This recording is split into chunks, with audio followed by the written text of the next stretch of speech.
People don't have time to look at pitch decks. They want to believe that the person that is running the company can actually do this, start to embrace AI. Whether you like it or not, we have to get the best facts we can possibly accumulate to make a decision.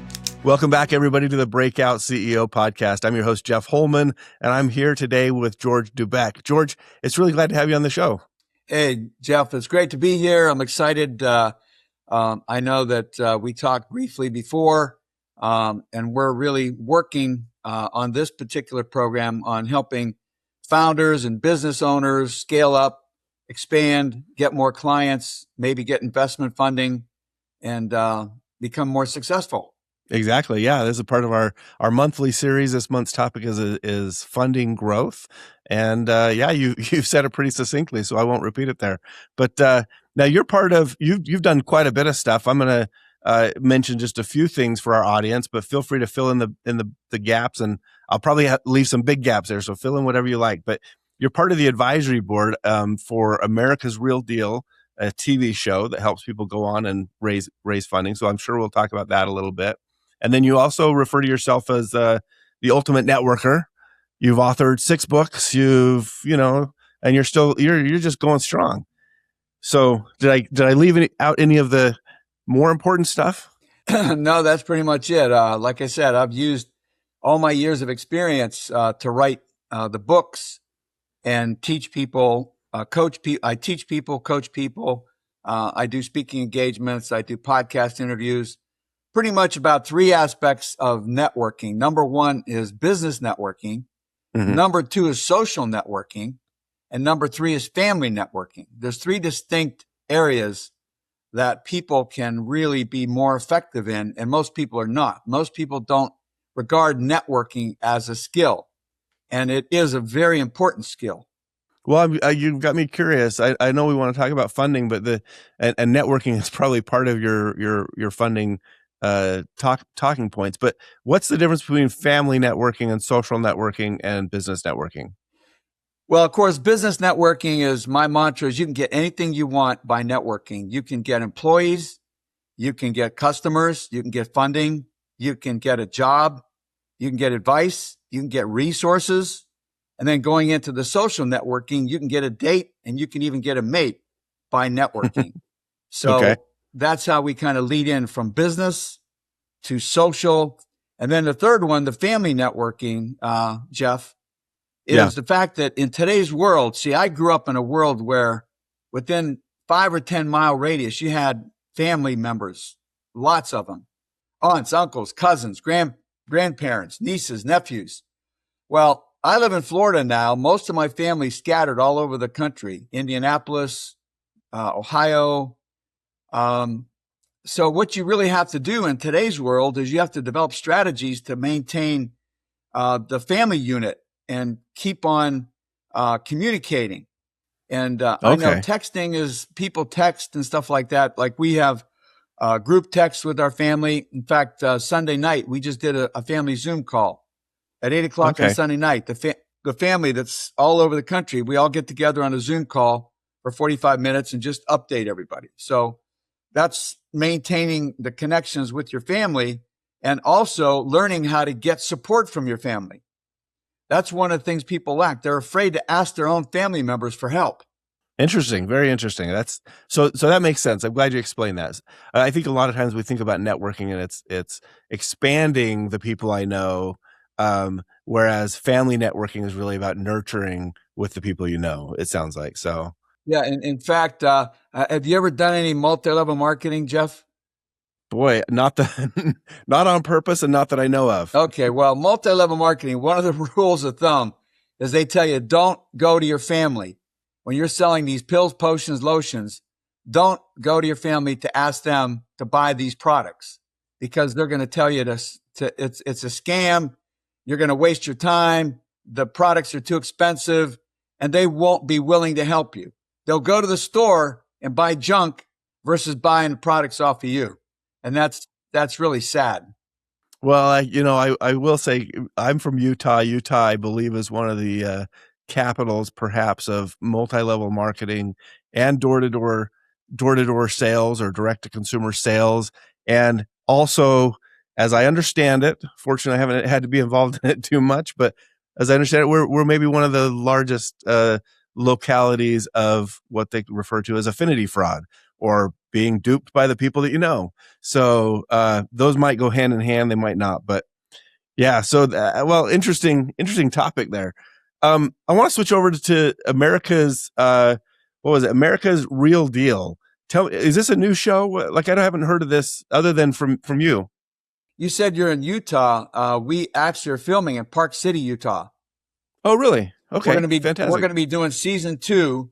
We've already filmed season 1. We're on Roku, Tubi, and we're negotiating with some other social media platforms.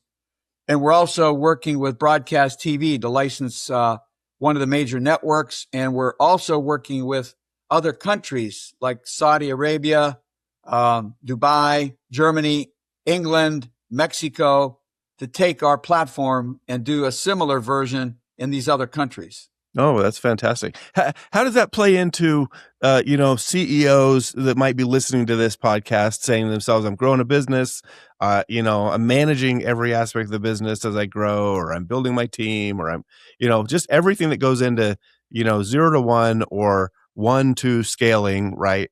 How does a TV show like this fit into their world? Well, one of the things that's important that helps these companies, even after the TV show is over, is that we work with them and we polish their presentation.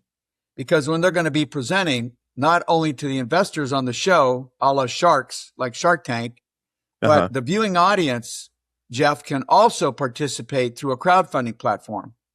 So not only can the sharks invest, but the people watching the show at $100 a unit can invest through a crowdfunding platform.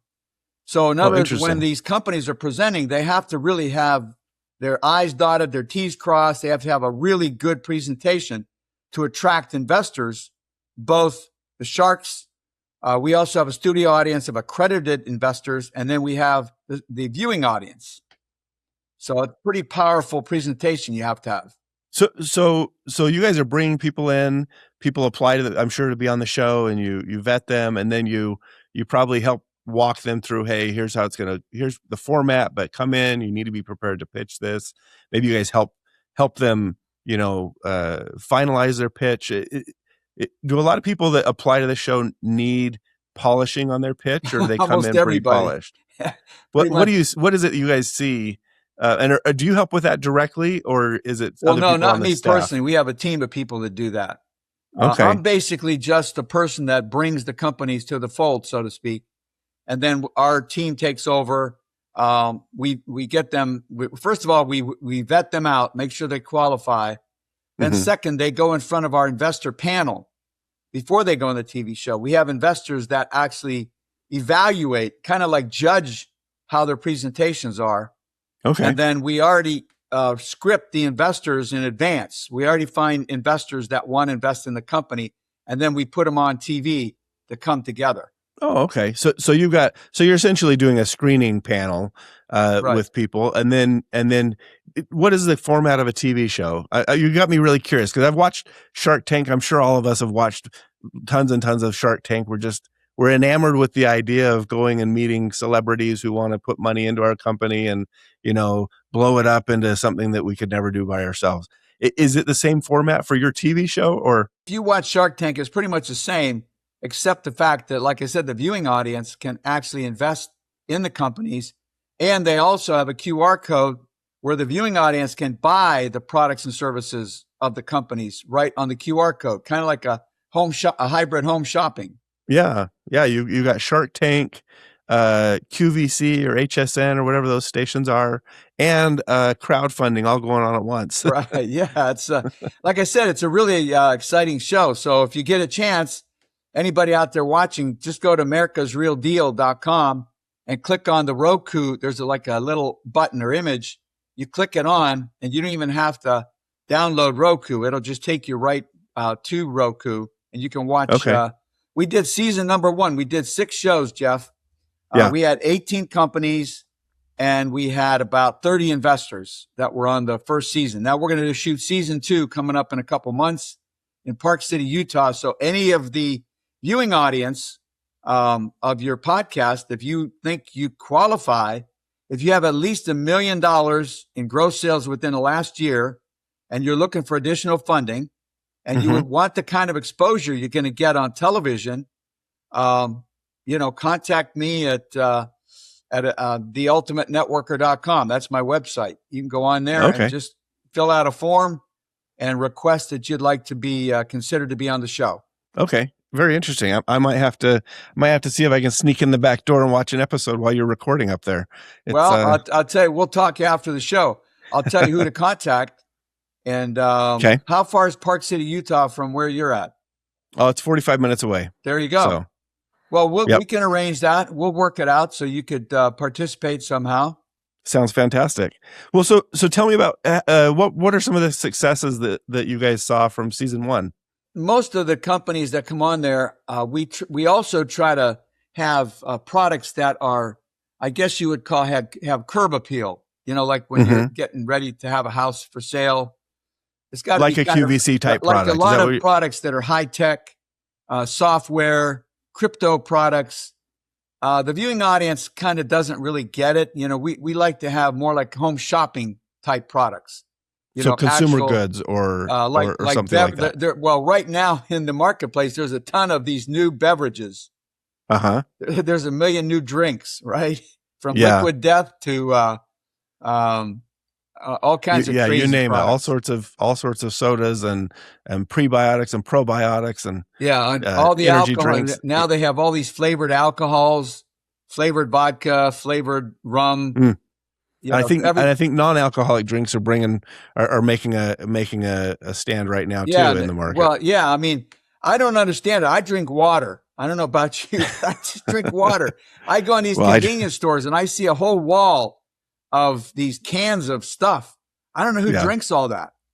Well, somebody's drinking it. It's flying off the shelves apparently. So, okay. So consumer facing type products where somebody would look at it and say, "Hey, I think I'd like to buy one of those right now." So they can click on the code on screen, buy it while the pitch is airing. And yeah, like we have a lot of interesting products like wine emulsifiers where you pour it in this device and it shakes it up and it ages wine. It ages wine up to 10, 15 years. So you don't have to buy expensive wine. You can buy cheap wine, put it in the emulsifier, and I don't know how it does it, but it ages the wine. It, huh? Like stuff like that. It's like, we have to bring a sommelier on to explain that to us. Yeah. It's and then we also have celebrities on. We have this first season, we had Byron Scott from the Los Angeles Lakers and his wife. They were celebrity investors. Remember the Magic Lakers? Yeah. I mean, I that would have been a while ago for me, I think, but and I can't say I watched too many NBA games myself. Right. But that's okay. So we also have celebrity investors that come on. Also, we're going to have a couple of theme shows coming up. We're going to have a show where we have all athletes that have businesses that are looking for additional funding come on. We're going to have a real estate show, people that have real estate projects. So we're also going to have certain themes coming up, which is kind of interesting. Oh, that's great. Do you have any success stories of your show participants, the companies who've come on, who've walked out of there with a deal and it's made a difference for them? Everybody gets a deal. Like not on Shark Tank, they only invest in certain companies. Some people get turned down. But even that being said, though, Jeff, I don't know if you realize this or not, but a lot of those deals that they shake hands on never get executed. Yeah, no, I've got a few clients who've been on the show and have made deals, and then you make a deal on the show, but then you have to actually make the deal after the show. It's a second layer for sure. Well, see, on our show, we make the deal before. So when you come on the show, it's not a pig and a poke. The deal's already done before you get on the show, which makes a big difference. So it's real. And so the other thing about it is by the way, I forgot to mention, the fourth way to get funding is we put all the companies into a private stock exchange, even if they're not a public company. So after they get exposure on the show, people watching, or they can continue to be on streaming, can invest in the companies ongoing in a private stock exchange. What does that mean exactly? I haven't heard of this before. Well, you don't have to go through all the whatever you have to go through, the legal ramifications, is very expensive to become a public company. And you have to Sure. qualify, you have to have attorneys, you have to go through a lot. Well, a private stock exchange is our own entity within itself. So you can buy and sell the stock within the realm of our platform. So you don't need all this legal stuff involved. It's not like on the NASDAQ, or it's not on anything other than through our network. So you're talking about this private exchange for these companies. It sounds like you guys have an entity that you formed. People can come in and buy into your entity, and that entity in turn has ownership in the other companies, the portfolio companies that you've invested in, and somehow you track that internally for the people that invest in your company. Right. It's through a private equity fund, so people can invest in the private equity fund, which includes all the companies, plus it includes our TV show itself. So they're buying into this private equity fund that's all arranged, and it's way less expensive than going to try to be on the actual stock market and be a public company. So again, they have all these really cool ways to get funding. And the number one thing, Jeff, is you get exposure.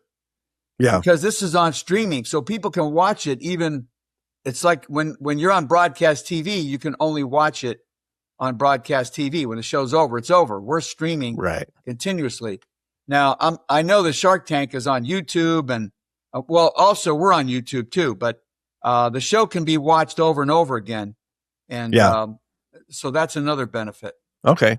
Fascinating. What is the plan? Like, I'm curious what this looks like 5 years from now. Do you guys have a plan for what the show is? I mean, I assume it's growing and it's expanding into markets, but what would you say is the 5-year plan for this show? Well, it's to go international. Like I said, that's the big thrust, to be an international series of companies, because right now we only do U.S. companies. Yeah. But what we want to do is, we've had, like I said, a lot of feelers from especially Dubai. We have England. So we have all these international companies that can take advantage of it also. Okay. Yeah. And I know that there are different spin-offs or kind of equivalents of Shark Tank out there, Dragon's Den or something like that, right? Is that? Yeah, that's an English version. There's also Elevator Pitch. There's Beta Blocks. There's another show where, I don't know if you've seen it. Did you ever watch a show called Cash Cab? I think I've heard of it. Is that the one where somebody's in a cab and it all you get lights in a up cab and they have like a trivia contest and you win money? Well, now they have an investor cab, not a cab, but you get in a car with some investors and you pitch your deal in a car. I mean, it's getting crazy. They got all kinds of shows. It almost seems counterintuitive, where we're pulling people out of cars with the Waymos and everything to now say, okay, now you're going to pitch in a car. You pitch to the driverless car, I guess. That maybe the car is going to make an investment one of these days. Well, one of the things that I can recommend, though, to anybody looking for additional funding, whether you're a startup or you're already a revenue producing company, is you got to have a good elevator pitch video. That's one of the things that most of these companies are lacking.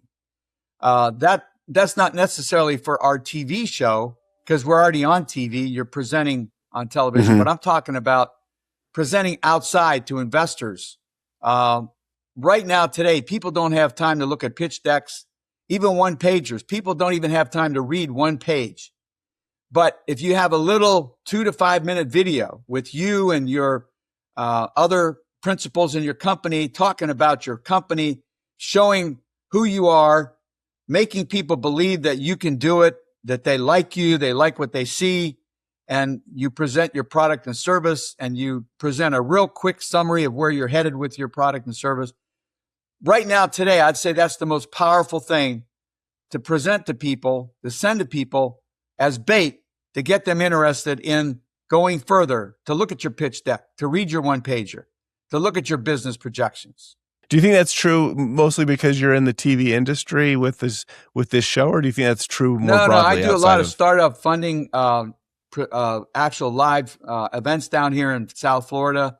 We do a lot of startup pitch events and stuff like that. And again, I listen to investors all the time. And Yeah. the main thing today is they want to believe that the person that is running the company, or it's his, whoever created it, the founders, can actually do this of what they're talking about. They can actually be successful with their product, service, or expanding their company. That makes sense. Well, this is fascinating, George. If you were to think about the audience that we have of growth stage CEOs, often creating new products or brands or software platforms, like if you looked at that whole group and you looked at the resources and the insights that you have, what would be the most important piece of advice that you'd want to give to that group?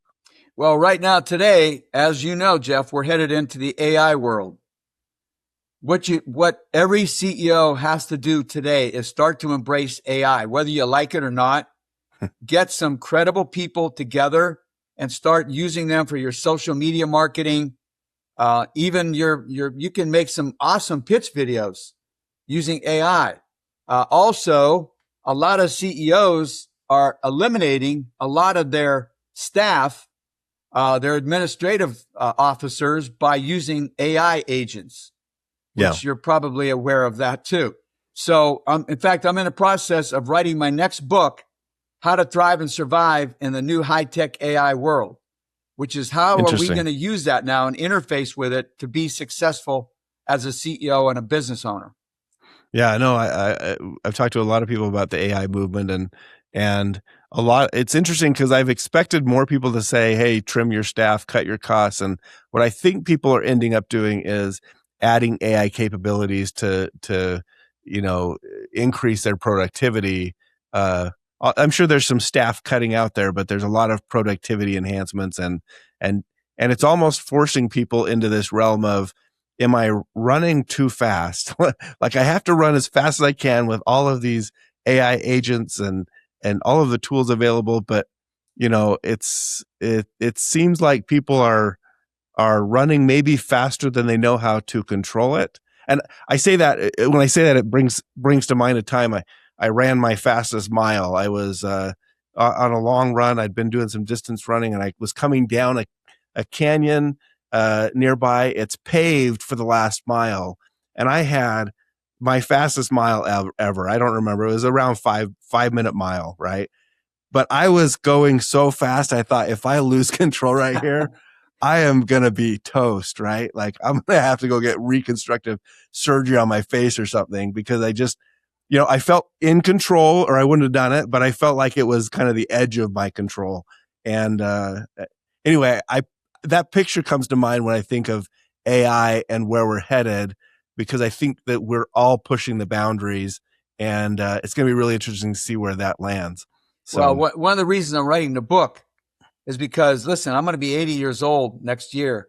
So I lived when we had no technology hardly. Okay. I went to college with a slide rule. We didn't have a calculator. And back when I started at General Motors as an engineer, we had no print machines. If somebody wanted a copy, they had to have the secretary put carbon paper in the typewriter and type copies. I mean, I'm like a dinosaur, but I'm now using all this technology. So I'm perfect to write a book on how do you interface over a generational progression to use this technology. And it's going so fast now. Okay. Even when the internet came, there was kind of a step-by-step progress, but now AI is just like a tsunami. It's just whoosh. Yeah. So one of the things that I'm learning is that we're going to have to reduce our emotional concept of life. I've become less emotional than I used to be. I'm more factual, more logical. I look for facts. I stop making judgments without doing research. And what's happening in our society today is we're emotional beings. So people are making these decisions and judgments and opinions without facts. They're listening to television, or they're looking at social media. Headlines. Yep. Yeah, headlines. And they're not getting to the basic facts of what's going on. And that's maybe the worst thing that's happening right now. And we have to catch up to that, or it's going to destroy us. We can't be, wishy-washy. We have to get the best facts we can possibly accumulate to make a decision. Yeah. Well, George, I appreciate that. I really appreciate you taking the time. There's probably a dozen other episodes you and I could talk about, especially given the books you've written and the books you're writing and the things you're doing. What if somebody wanted to get a hold of you? I know they can get in touch with you at the show. You've given your website. Give your website one more time so that people know how to get in touch with you. Right. Okay. The TV show is americasrealdeal.com. They can go on there and watch the show. And then my website, if you want to get in touch with me and get on the show, apply to be on it, is theultimatenetworker.com. You can go on there, fill out a form, send it to me, say you're interested in being on the show. And also it has my books. I'm on Amazon under George Dubec. And, or you can contact me just to ask anything you want. If you want some coaching, if you want to learn how to become the ultimate networker like me, just get on my website. Or if somebody wants to know what it was like to do carbon copies, back in the day, Yeah. Get the full spectrum here. Well, George, thank you so much for coming on. It's been a pleasure. And for those of you who've joined us today on this episode of the Breakout CEO, we're glad you came by. Thanks, care, Jeff. Be sure to follow or subscribe on your favorite podcast platform. And if you enjoy the show, a rating or a review goes a long way. Our mission is to promote the stories of breakout CEOs in scaling SaaS, e-commerce, and tech companies to equip peer CEOs with valuable perspectives and confidence. Thanks again for joining us on this episode of The Breakout CEO.